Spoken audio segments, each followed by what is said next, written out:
little bit nervous, Goughie. You? Just a little bit. It always reminds me about when, it's a long time ago now, when I used to play, and I try and think, did I used to get nervous? It's so hard. And I think the only time I think it really hit me as a sportsman is that initial walk out. You know what I mean? You kind of never got nervous before the game, but then when you walked out, it just hit you. I mean, it's like the waiting for the national anthems or the waiting for something to happen, and then once it starts, it just goes. Where does it go? Seriously, is that what we're asking the audience today? But where does it go? Because the more you think about it, trying to analyse it, and you do, because I said that initial walkout aid, it just hits you, and then it just disappears. And then if something really gets tight in the game, and you are thinking ahead and thinking, right, in 2 overs' time, I could be bowling the last over a game. You're trying to work out what scenarios play in your head. They might need 5 to win. They might need 6 to win. They might need 8 to win. They might need 10 to win. Oh dear, 12 to win. If I go for 12, I'm made a right mess of it. You know where I'm coming from? So you start breaking it down and analysing what could happen ahead during in-game, but that's a different feeling. You're trying to predict, you know what I mean? You're trying to think ahead and be ahead of the opposition. But the nerves hit you when you walk out. When they go down that tunnel in that game, it'll be unreal. Yeah, the noise will be something else as well. They've experienced that against Germany, though. So maybe it'll be bigger against Denmark tomorrow, who knows? And it's all going to be a factor. The biggest factor is going to be the opposition, because we must not underestimate the opposition. I'm going to read you a tweet from our very own Jamie O'Hara, who I just tweeted out a message to our listeners. What team is Gareth Southgate picking tomorrow? System and personnel. Get involved with your thoughts. 08717 22 33 Jamie O'Hara, straight away. It don't matter who we pick, Aid. It's coming home. Well, Jamie, I believe, is in Ibiza. I think he is. So hopefully he's not coming home. I mean, how arrogant do you have to be just to immediately I don't need to think about the team. I don't need to think about the opposition. It's coming home. Jamie gives us a bad name, doesn't he? Well, he doesn't, to be fair. We're talking about there might be one different person in the team. There's only one place, really, I believe, that we're not quite sure who he's going to pick on that side. Hold on. Are you sure he's going to... Let's do this team thing, right?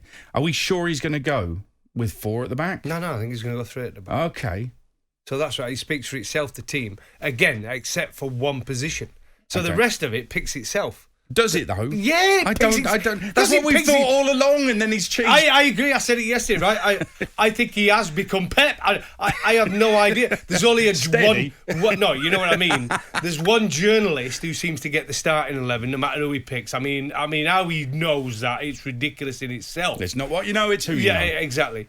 But it's almost like he's got that many options and that many top players. He could surprise us yet again. And would it surprise me tomorrow? If he plays Grealish from the start, he wouldn't surprise me at all. So he could put him in, but I wouldn't have. I've not got him in the team I think he's going to pick. Okay, all right. But it wouldn't surprise me if he puts Grealish in. All right, that's fine. And you can actually say what you think the team is going to be, and then you might think, well, I actually believe Gareth will do this, and that's exactly what I've done. First of all, it's the system. Is he going to stick with a 4-4-2-3-1, or is he going to go with 3-4-3? Which he has done against Germany, matching up to what the Danes do, because that's their system as well. He's going 3 at the back. You reckon? The system, I'm convinced he's... Okay. Well, it's 5 at the back, innit? Let's be honest. Well, it is, but let's call it 3-4-3, and let's go with... So you and I both got Pickford in goal, I'm guessing, yeah? Yeah. Okay, so your 3 at the back are... Walker, Stones, Maguire. Yep, me too, always. Absolutely. Your 4 across midfield are... Well, yeah, again, this depends who depends who he... Because I've got something different. All right, I'll go in. I think he's going to go. He's going to go Trippier, Phillips, Rice, Shaw. Right? Okay, now I've got one different there, but go on. And then he's going to go. This is why the only other reason I would have, if he goes Reece James there instead of Trippier, is because he might play Mount on the right. He's done it before. He did it against Belgium. And he played Reece James behind him, and they played so well together in that first half against Belgium. They were awesome together. But we did lose that game, yeah, didn't we? But in that first half, those two were magnificent. Okay, so are you going with Trippier? I'm going Mount, Kane, Sterling. But you're going with Trippier, not James? Yeah. So your front 3 are Mount, Kane, Sterling. Okay. Okay, so no Foden, no Grealish.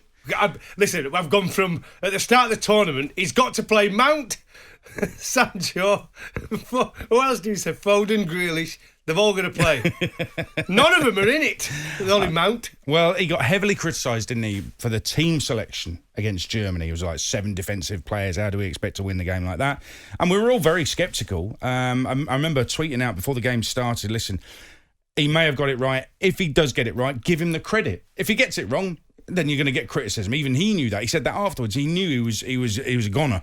Basically, he'd be criticised if he got that selection absolutely wrong. And he knows what he's doing, and he knows the consequences of what he's doing.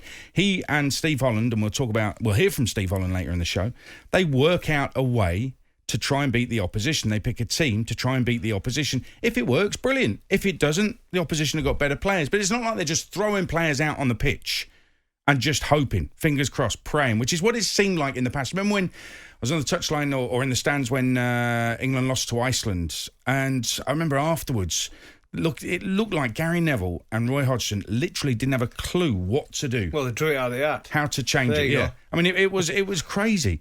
So for the first time, I think ever, we've actually got an England squad at a tournament that is tactically flexible, is flexible in terms of the players involved in the system as well. Selection, yeah. It doesn't necessarily mean they're going to go on and win the Euros, okay? But at least it's so positive right now. I've gone 3-4-3, Pickford in goal, Walker, Maguire, Stones in my back three. I've gone Trippier on the right, Shaw on the left. I'm dropping Kalvin Phillips. Wow. Mount and Rice are your two in central midfield in the 3-4-3. So you're going to get... You're similar to me, though. You're trying to get Mount into it, aren't you? Mount, I think, has earned that right. I think he plays so well. He's so disciplined tactically that it's impossible to ignore him. And that's why I put him where I've put him, because I can't see him not playing him. I wouldn't be unhappy with him in that position, but I've gone Sterling, Kane and Grealish. I think it's time to unleash Grealish. He has started against the Czechs, but, this is a semi-final. We need to occupy them. We need the set pieces that he's going to bring. We need to get those going like we did against the Ukraine. Sterling's defensive work will counter the problem on the left-hand side. Their left wing-back, Mailer, is terrific. And I think that's needed. We saw that against the Ukraine. When they started to dominate on that left-hand side, end of the first half, Sterling moved over there and really helped to stem that flow. He helped Kyle Walker a lot. Now, the Phillips one is difficult for me because I'm a massive Kalvin Phillips fan and he's done nothing wrong, but that's the point. It's a squad game. None of them have done anything wrong, and he's changed it every game. So exactly. Yeah, so it's been a squad effort. I know Leeds fans might be listening and saying, "Oh, you can't drop Kalvin." Well, it's not necessarily dropping them. I know you use the word dropping them, and effectively you are, but it's not. It's a squad game. Phillips may well come back in for the final if England make it, but Mount has that tactical discipline to play with Rice in that midfield too. He's so flexible, and I think he's just too good to leave out. So that's what I'd go for. Listen, he may well surprise us with something we never saw coming. Saka's back fit as well, so he's an option, so don't rule him out. But what system do you think Gareth is going to go for? And what personnel do you think he's going to go for in the semi-final tomorrow? 08717 223344. We will be bringing you some big news in less than an hour on Drive on talkSPORT. We'll also have the former England striker Dean Ashton with us as well. Remember his goals graph, how you measure great goals. He had a graph earlier in the tournament. We will revisit that with some of the goals. It still comes down to his opinion on the goal. Yeah, but he backs it up. He backs it up. Yeah, exactly. But it's his opinion on the graph. If you disagree with any of them... So every single person could draw their own graph on how they judge a goal? Possibly. Of course you can. No. Have you seen it? No, but of course you can. You've got to take a look at it because you can't argue with it. You can make a graph up and what you think is a great goal. No, but it's got everything on it.